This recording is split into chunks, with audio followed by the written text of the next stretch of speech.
Omubaka wa gavumenti mu disitulikiti y'e Bukomansimbi Theopista Lulese Nkungu atabukidde bannakibiina kye NRM mu disitulikiti y'e Bukomansimbi nti be bakulembeddemu okutyoboola n'okunyoomoola ebiragiro by'ebyobulamu mu kitundu kino mu kulwanyisa ekirwadde kya COVID-19. RDC Theopista Lulese Nkungu agamba nti abanene mu NRM olw'okubanga kye kibiina ekiri mu buyinza bangi ku bo tebagambwako batambula kyera okuva mu disitulikiti emu okudda mu ndala ate nga abalala n'ekiragiro kya kafyu tebakiwa kitiibwa wadde nga Pulezidenti Museveni yalambika ku nsonga eno gye buvuddeko. Ate mubeera ow'NRM ndowooza kikukwatako nnyo okubeera nga gwosinga okukwata ebiragiro, okubeera nga gusinga okukola ekituufu, okubeera nga gusinga okuba ow'ekisa, okubeera nga gusinga omuwabuzi ate era ng'oyamba. Era siyinza kubeera nti nina a moment gye nnaatwala nti kubanga NRM for what? Bw'omenya etteeka nawe bajja kutwitinga ng'abalala. Disitulikiti y'e Bukomansimbi y'emu ku disitulikiti ezikyasinze okukosebwa ennyo ekirwadde kya COVID-19. Pulezidenti Museveni era nga zikoseddwa n'ekiragiro kya Pulezidenti Museveni eky'obutakkiriza bantu kuva mu disitulikiti zaabwe kudda mu disitulikiti ndala kubanga bangi ku bakozi n'abasuubuzi mu disitulikiti eno bava mu disitulikiti ndala. Rotary Club y'e Masaka ekyusizza obukulembeze ku mukolo ogubadde ku Maple Leaf Hotel mu kibuga Masaka n'omulanga eri abakulembeze okuwaayo obuyinza mirembe. Omusasu waffe Edward Tomusange Kayinja katuwa ebisingawo. Omugenyi omukulu Rotarian Young Kimaro, District Governor Elect, District 9214 Uganda ne Tanzania, ng'ono abadde ku mutimbagano atenderezza nnyo Rotary Club y'e Masaka olw'okulenda pulezidenti omujja nga muvubuka, bw'atyo n'asomoza kilabu eno okukola emikago ne kilabu z'endala okutuukiriza omubala gwa Rotary okuweereza okukyusa obulamu bw'abantu. Asabye abantu abakulu okuwa omukisa abavubuka okutwala Rotary mu maaso. Abadde pulezidenti wa Masaka Rotary Club wa 36 Rotarian Daniel ahimbisibwe akwasiza obukulembeze amuddidde mu bigere Rotarian Martin Kigozi, ng'ono kati ye pulezidenti owa 37 owa Rotary Club y'e Masaka. Bw'abadde ayogerera ku mukolo guno abadde omugenyi ow'enjawulo omulabirizi wa West Buganda Bishop Henry Katumba Tamale asabye bannayuganda okukoppa bannarotary bawengayo obukulembeze mu ddembe nti kuba obukulembeze tebubeera bwa kirwanire. Omulembe guno Ssaabasajja Kabaka gwe yawa abavubuka kitusanyusizza nnyo okutegeera nti kaakati Pulezidenti wa Rotary Club of Masaka akyali muvubuka nvuumuulo agenda kuweza buweza myaka 37 egy'obukulu. Kale tumwagaliza obuweereza obulungi. Abaganda bagamba ne gw'ozadde akukubira engoma n'ozina. Abakulu mwebale okulekera abavubuka omwaganya ne muddako wabbali nabo ne bakulembera. Ensonga ey'okubiri bwe bukulembeze mu Rotary Club okubanga si bwa kirwanire, omuntu n'avaako mu ddembe ate omulala n'akwata enkasi. Bannayuganda ffenna singa tunaagobera ekyokulabirako ekyo tunaaba n'emirembe n'enkulaakulana n'okugenda mu maaso nga tulina eddembe. Pulezidenti omujja wa Masaka Rotary Club Rutayani Martin Kigozi ayogedde ku byasuubira okukola mu kisanja kye kino omuli okwagazisa bannamasaka Rotary okukuuma ekibuga ky'e Masaka nga kiyonjo era nga kya kiragala n'ebirala. Tomusange Kayinja ku CBS Masaka City. Kyaddaaki disitulikiti y'e Masaka ekoze oluguudo oluva erwaggulu okuyita ekyote mu Erukande bakyesiiga mu luka gw'ebuliiro olubadde lukulungudde ebbanga erisukka mu myaka 5 nga luli mu mbeera mbi. Abatuuze n'abasuubuzi mu kitundu kino baludde nga balaajanira abakulembeze okulubakolera kubanga babadde tebakyalina kyamaguzi kyonna kye bayinza kuyisa ku luguudo olwo nga n'okutuuka e Masaka abakibiriza bukibiriza. Babyazizza nnyo ssentebe omujja wa disitulikiti y'e Masaka Andrew Lukyamuzi batemyetto wamu n'abegombola ekyesiiga olw'okubaterereza oluguudo olwo okubanguyiza ku ntambula n'emirimu gyabwe. Bano era bawanjagidde abakozi oluguudo luno olw'okubateekeramu obugulumo nga babawanjagira abateekeremu obugulumo okusala ku ndiima eri abavuzi b'ebidduka mu kitundu kubanga abantu boolekedde okufunirako obubenje. erinnya Gabuye Michael twala omukisa guno okwebaza ennyo abakulembeze baffe abajja kyamasaba abakozi abali mukole kuno batekemu abaana ba bodaboda abadduka nnyo bayinza okukola obubenje asobola okudduka obunga twegendereza basomera ate abaana baffe abatali kkubo. Erinnya Nakabito Silvia okusinziira wano emweruka nga yenze kansala omulondo omupya ow'omuluka gw'Ebugere. Twebaza chairman wa district omwami Bateme Toli Kyamuzi wamu ne chairman wa Kombolola y'Ekyesiiga omwami Godani olutukolere kkubo. Ebyo nga biri bityo abavuzi ba pikipiki n'emmotoka mu bitundu by'e Mubende abakyagaanye okussaamu okola ebiragiro bya COVID-19 bubakeeredde. Omusasu waffe Ssebuufu baana ba Kintu alina ebisingawo. Abavuzi ba pikipiki n'ab'emmotoka e Mubende abakyagaanye okussa mu nkola ebiragiro bya kafyu bubakeeredde. Omubaka wa gavumenti e Mubende bw'alangiridde ekikwekweto mwe bagenda okubayoolera bonna. RDC Nyakwera Mary Baguma ategeezezza nti bano naddala abavuzi abapikipiki eza bodaboda bakyakoze emputtu era nga bakyesigiikiriza okussa mu nkola ekiragiro ekyabaweereddwa eky'okukomanga okutambuza epikipiki zaabwe zino ku ssaawa 12 ez'akawungeezi. Wano wasinzidde n'ategeeza ng'akaddeko naye bagenda okukola ekikwekweto fuuwuke babanoonye bonna era bavunaanibwe nti kubanga kino kye bakola kimenya mateeka. Annyonnyodde nti wawulwo n'ab'emmotoka ezimu ez'obuyonjo n'endala abakyayalamye okussa mu nkola ekiragiro eky'okukoma ku ssaawa 3 ez'ekiro era bagambye bano bonna bagenda kuyoolerwamu. RDC asabye bannamubende okugoberera amateeka gonna agabateekeddwawo okulaba nga baziyiza ekirwadde kino ekya COVID-19 obutongera kusaasaanira mu kitundu kino eky'e Mubende era n'asaba bonna ababeera bafunyeemu enkenyera yonna okuddukira amangu ddwaliro erya Mubende Regional Referral Hospital bakeberebwe. Abasabye bulijjo okufuba okulaba nga bawanjula abantu be baba balina mu maka gaabwe abalina ebibonero obutategeerekeka era n'abakalaatira okwewala omuze ogw'okubakwekanga nga batya okuyeeyezebwa. When it is curfew time, I want to appeal to everybody to go home, mainly the border borders. The border borders must stop at 6 o'clock.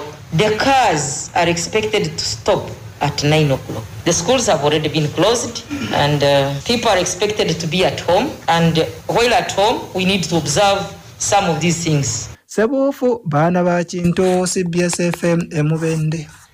Mu mbeera y'emu abakulira akakiiko akalwanyisa COVID-19 mu disitulikiti y'e Butambala bawadde abakulira mu butale ensaleesale wa nnaku 3 zokka okussaamu okola ebiragiro oba si ekyo bagenda kubaggala. Patrick Serugo. Abatula akakiiko akalwanyisa COVID-19 bawoze nti singa ennaku 3 ziggwako ng'abakulira mu butale bw'e Butambala obwa buli lunaku nga tebagondedde ebiragiro birwanyisa kirwadde ekyo obutale bwonna bagenda kubuggala.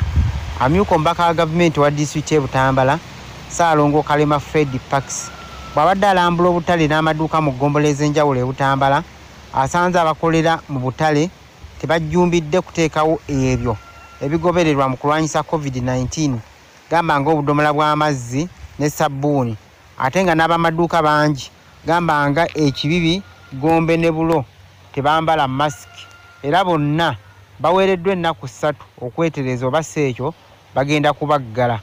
Mu ngeri yemu RDC Ssaalongo Kalema Fred Pax alawudde abagoba ba bodaboda e Butambala tinabo bolekedde okuyimirizibwa nti olw'okuba bangi bakyasaabaza abasaabaze abasukka mu omu ate nga bayisa ne mu budde obwa ssaawa 12 ez'akawungeezi. Omulembe guno Ssaabasajja Kabaka gwe yawa abavubuka kitusanyusizza nnyo okutegeera nti kaakati Pulezidenti wa Rotary Club of Masaka akyali muvubuka nvuumuulo agenda kuweza buweza myaka 37 egy'obukulu. Kale tumwagaliza obuweereza obulungi. Abaganda bagamba ne gw'ozadde akukubira engoma n'ozina. Abakulu mwebale okulekera abavubuka omwaganya ne muddako wabbali nabo ne bakulembera. Ensonga ey'okubiri bwe bukulembeze mu Rotary Club okubanga si bwakirwanire omuntu n'avaako mu ddembe ate omulala n'akwata enkasi. Bannayuganda ffenna singa tunaagobera ekyokulabirako ekyo tunaaba n'emirembe n'enkulaakulana n'okugenda mu maaso nga tulina eddembe. Mu kiseera kino disitulikiti y'e Butambala yakazuulibwamu abalwadde ba COVID-19 44 okuva ekirwadde bwe kyazzeemu okuttukiza. Ku lwa CBS nze Patrick Serugo. Ssentebe w'eggombolola y'e Bukulula mu disitulikiti y'e Kalungu muna NUP Bazadde Kaweesa atabukidde poliisi mu kitundu kino yeegumbulidde omuzoogo okuwanga abantu omwagaanya okuteekateeka emikolo nga tebasose kuyita mu ofiisi ye ng'akulira ebyokwerinda mu ggombolola eyo ekyongedde okusaasaanya ekirwadde ekya COVID-19. Amawulire mu ggombolola eno gagamba nti abantu 5 mu bbanga ttono nnyo be baakaziikibwa nga bafudde COVID-19 nga n'omuwendo ogw'abakwatibwa ekirwadde kino mu Bukulula nagwo gweyongedde nnyo.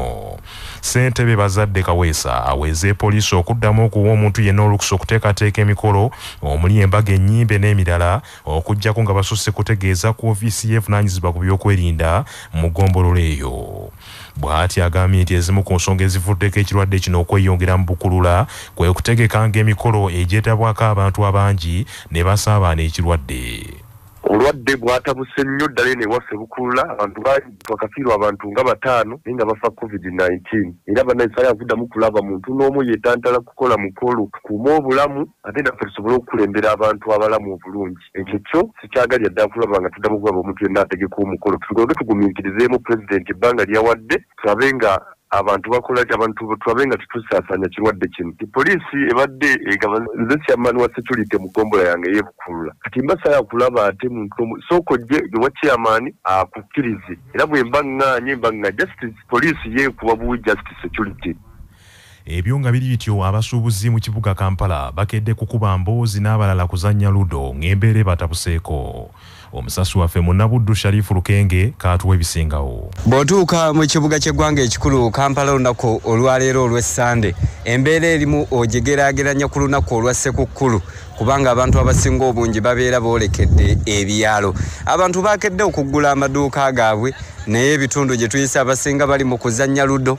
Bw'ogenda ku siteegi za bodaboda ab'emboozi z'osangako za byabufuzi abalala banyumya ku mipiira egya Euro egyagguddwawo ku Lwokutaano olwa Ssabbiiti eno. Tubuuzizaako abamu ku basuubuzi mu kibuga Kampala embeera nga bwe bagiraba bagamba nti omuntu okusigala ewaka kisingako waakiri okujja ku dduuka lyo n'otunula butunuzi nti naye ebyensimbi okuviira ddala mu Ssabbiiti ewedde ebyo baabivaako dda batuukiriza mukolo kugamba nti bakozi bajja mu kibuga Kampala. Abagoba ba bodaboda nabo batubuulidde nti embeera gye balimu mbi nnyo nnyini ddala kubanga mu kiseera kino abasaabaze balayisi naye okufuna omuntu gw'osaabaza olwo lutalo. Era tulina ne stage ze tulabyeko eza bodaboda okuliraana Owino ng'abasaabaze balwanire okubatwala naye nga nabo tebagenda bagamba nti tebalina nsimbi ne basalawo okutambuza ebigere.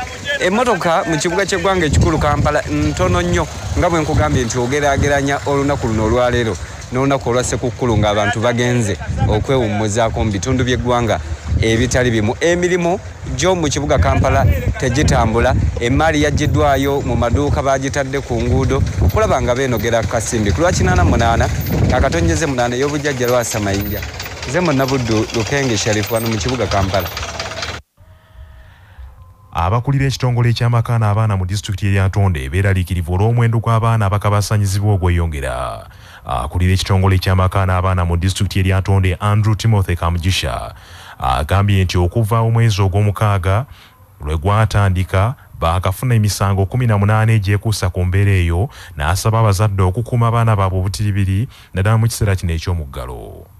Emisango 18 zene egisinga gya kukabasanya abaana abali wansi w'emyaka 14. Ekisinza okuleeta obuzibu abazadde nammwe musudde ogwanagamba baana mu maduuka sawa za kiro bokka komawo abasajja ne batuusaako obubi. Tukubiriza abazadde mutwale obuvunaanyizibwa eri abaana bammwe muyambe gavumenti nammwe mweyambe tulabe nga ekikolo ekivumirira eddembe ly'abaana nga bivaawo.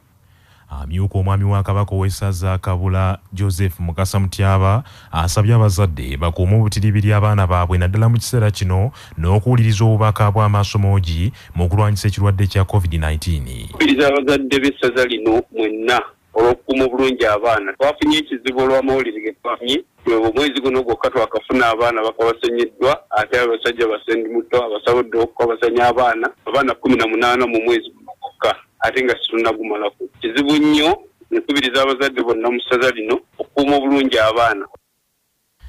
mu buufu bwe bumu akulira ebyenjigiriza mu disitulikiti y'e Kalungu David Bale Mukasa alabudde abazadde mu disitulikiti eno ku muwendo gw'abaana ogususse okutaayayiza mu bibuga ebiri mu disitulikiti y'e Kalungu ekiyinza okuvaako ekirwadde kino okubasensera.